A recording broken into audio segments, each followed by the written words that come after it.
Ambassador, Iranians, ladies and gentlemen, good evening.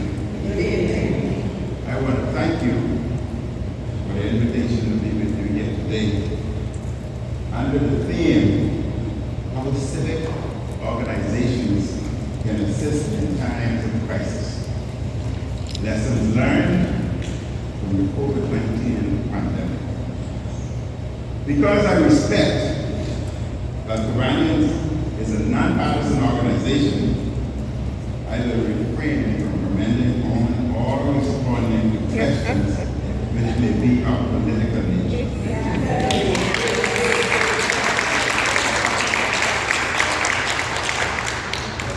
I want to focus solely on the theme rather than discussing the pandemic more broadly or getting into any political issues.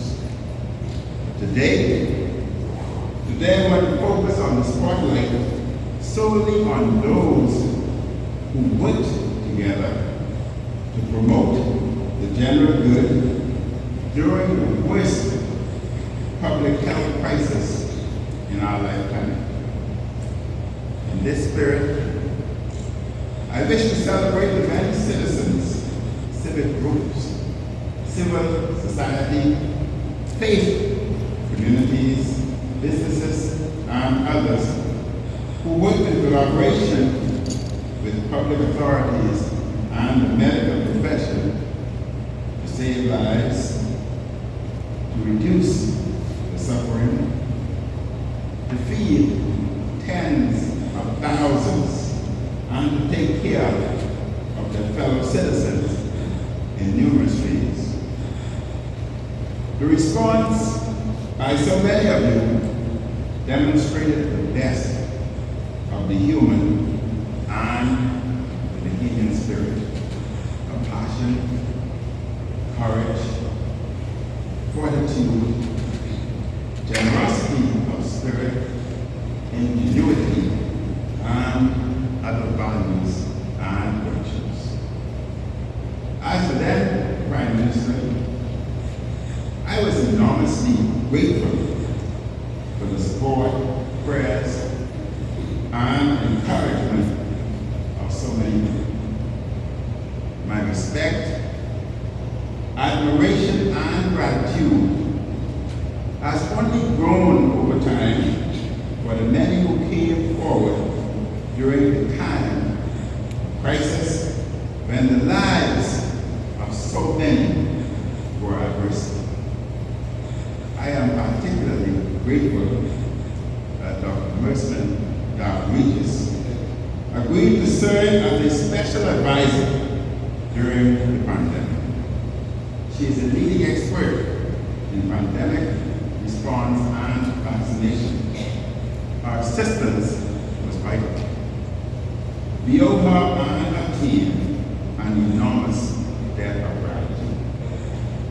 One of the big lessons in the crisis is to get the best people and experts possible from both the public and the private sector. I also wish to thank those in the religious community who lent their moral support, encouragement, and facilities during the rollout of the vaccine. And because of the role of the church in society, it is essential to seek the support of the religious community in encouraging their communities of faith in the promotion of the common good. Ladies and gentlemen, late last week, the World Health Organization declared COVID-19 is no longer a global health emergency. The WHO first declared the outbreak a public health emergency of international concern January 2020, about 6 weeks before characterizing it as a pandemic. Mr. Mike Ryan, Executive Director of WHO's Health Emergencies Program, stated, There's still a public health threat out there.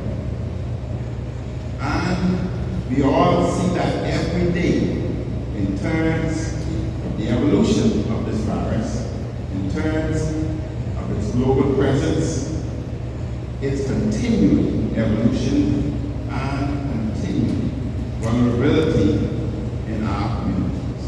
Both societal vulnerabilities, age vulnerabilities, protection vulnerabilities, and many other things.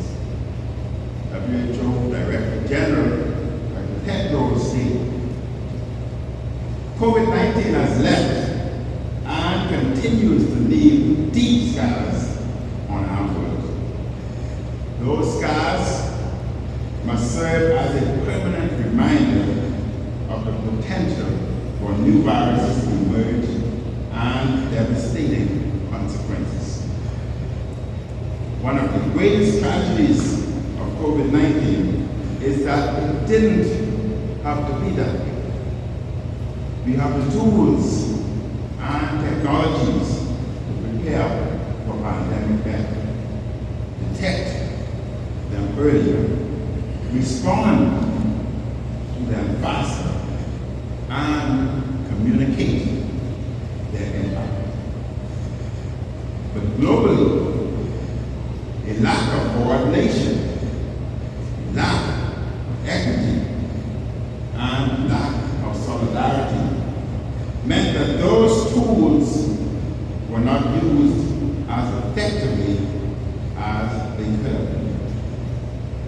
We went on, we must promise ourselves and our children and grandchildren that we will never, ever make those mistakes again. According to WHO data, there were 765 million confirmed COVID-19 cases, though the number of actual cases is certainly much higher. And while WHO officially notes that 7 million people died, the death toll is also thought to be considerably higher.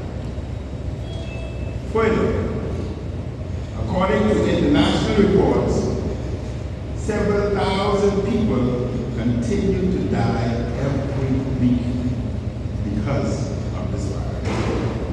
And as reported on the CNN website, more than 3,500 people died in the last week of April, and billions more remain unvaccinated.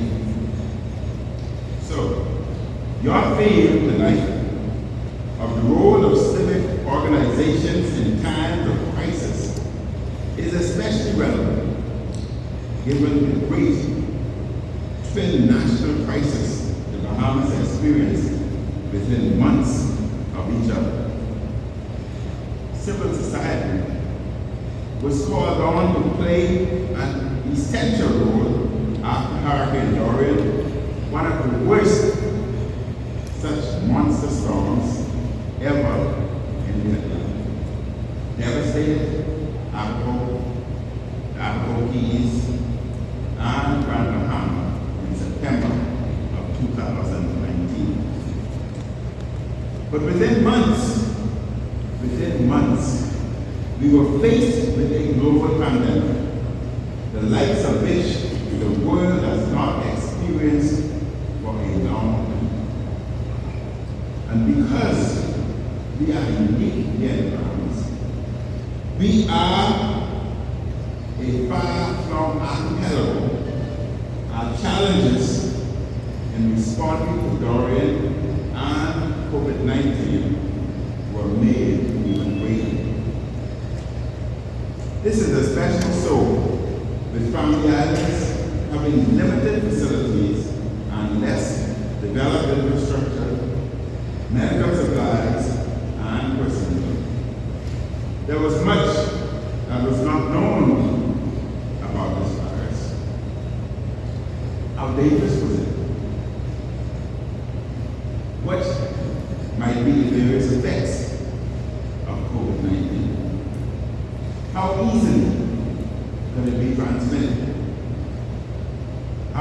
mutate? And could it become even more dangerous? How long might such a pandemic last? And how many people could possibly die? Do we have sufficient health facilities, supplies, and medicine to take care of all the ill? And as the world went into crisis mode, economies went into meltdown.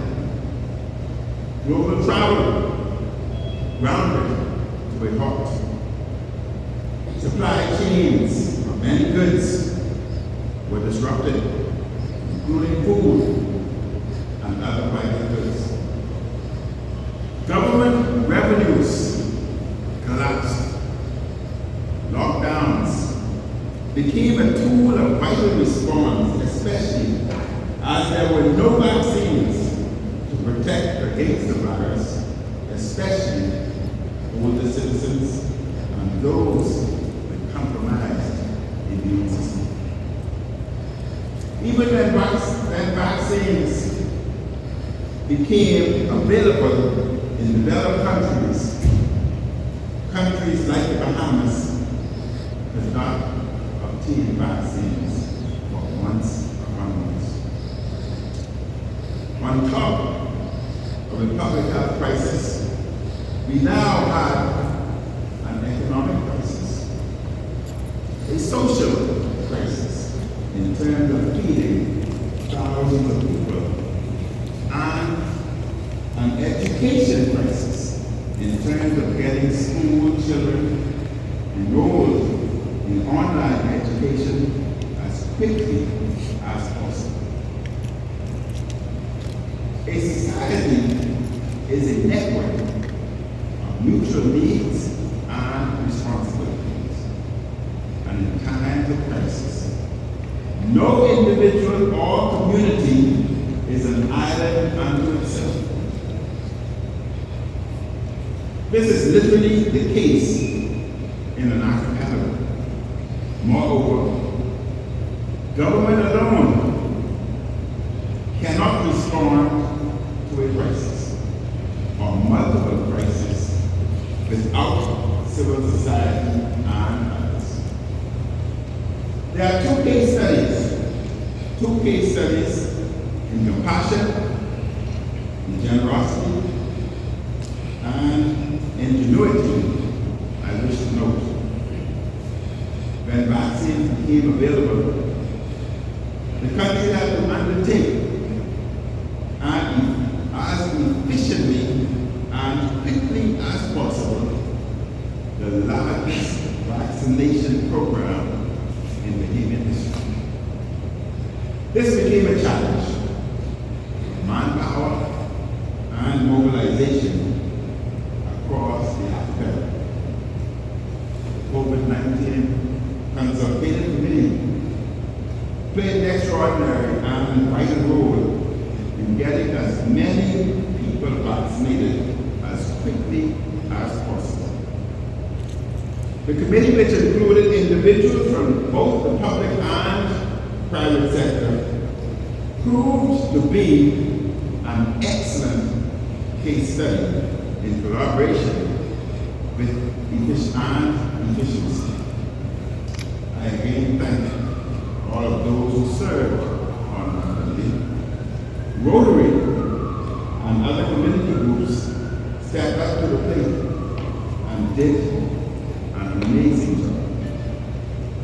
The army of volunteers who helped to get many thousands vaccinated was a stellar example of what we can achieve as a country and as a people. The tasks before the committee were complex and varied, such as utilizing the best communications technology to schedule appointments and further dosages, ensuring an orderly process at vaccination sites, rotating volunteers, getting vaccination cards out, and many, many more things. The logistical work of the committee was enormous. They did their work in fine fashion and with tremendous dedication. This committee and others revealed how vital volunteer groups are at all times, including during crisis. During our 50th anniversary of independence, we should especially acknowledge the good and many ways of Rotary, Minnis, and all other volunteer organizations.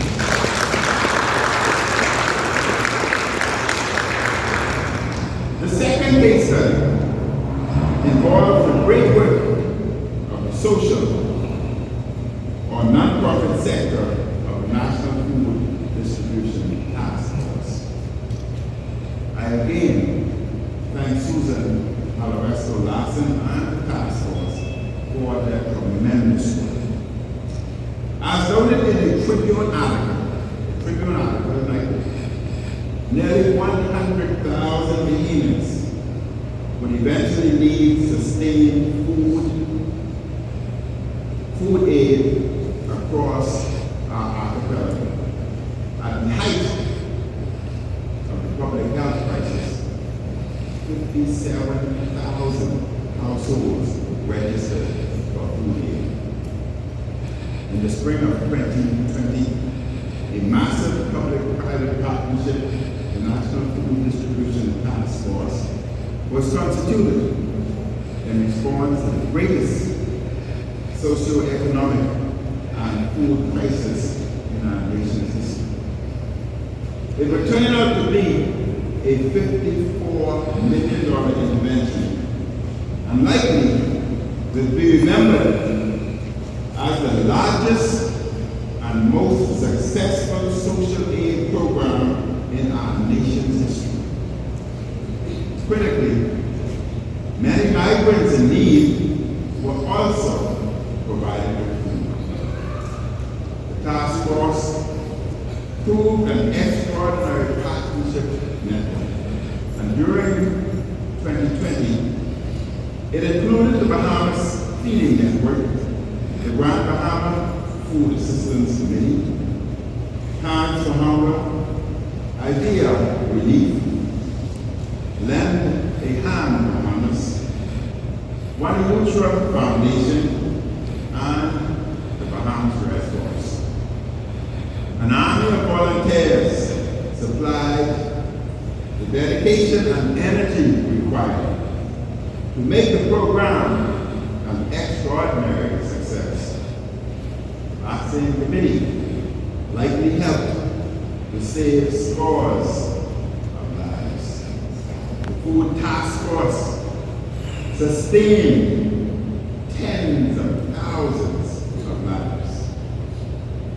Heroes come in many forms. Being a hero is so often about the seemingly small things that add up to a big, big deal, especially when we work together. The COVID-19 pandemic reminded us that there are many kind, good, creative, and talented people who are willing to come forward and to contribute even when they are unfairly criticized or not shown gratitude. I again express my admiration and gratitude for those who served on the COVID-19 Vaccine Consultative Committee and the National Food Distribution Task Force. I also want to acknowledge two other important committees. First, the National Coordination Committee on COVID-19. In addition to serving as a coordination and steering committee, the committee also engaged with the COVID-19 Multi-Governmental Agency Task Force to implement decisions of the Bahamas government, recommend policies to the cabinet, and provide sector and society impact analysis and feedback to cabinet as applicable.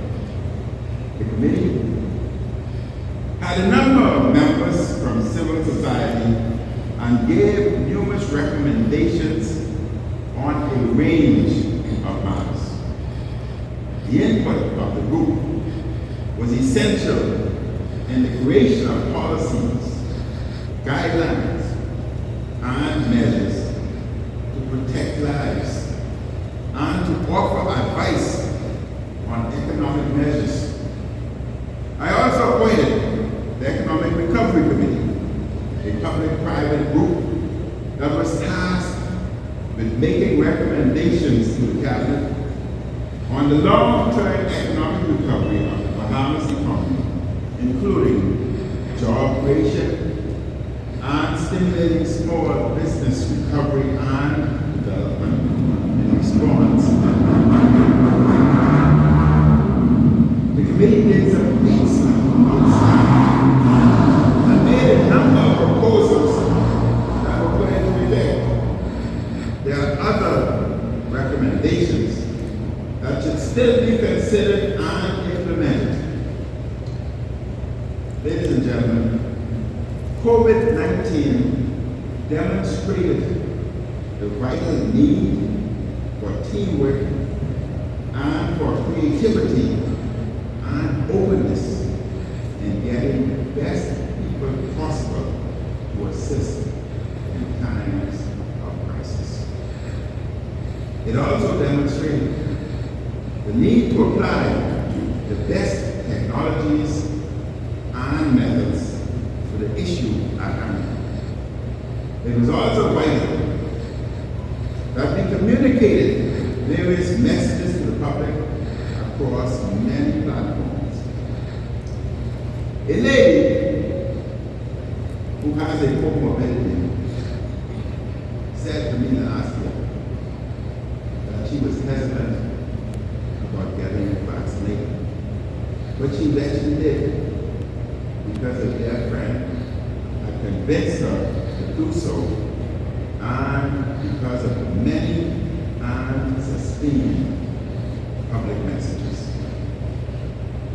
She said in retrospect, she is convinced that the vaccine helped her to avoid serious illness and possibly save her lives. However, in the end, this is what it was all about. Many Bahamians and residents throughout our archipelago, from various walks of life, in the public and private sectors, from numerous voluntary groups and across civil society, came together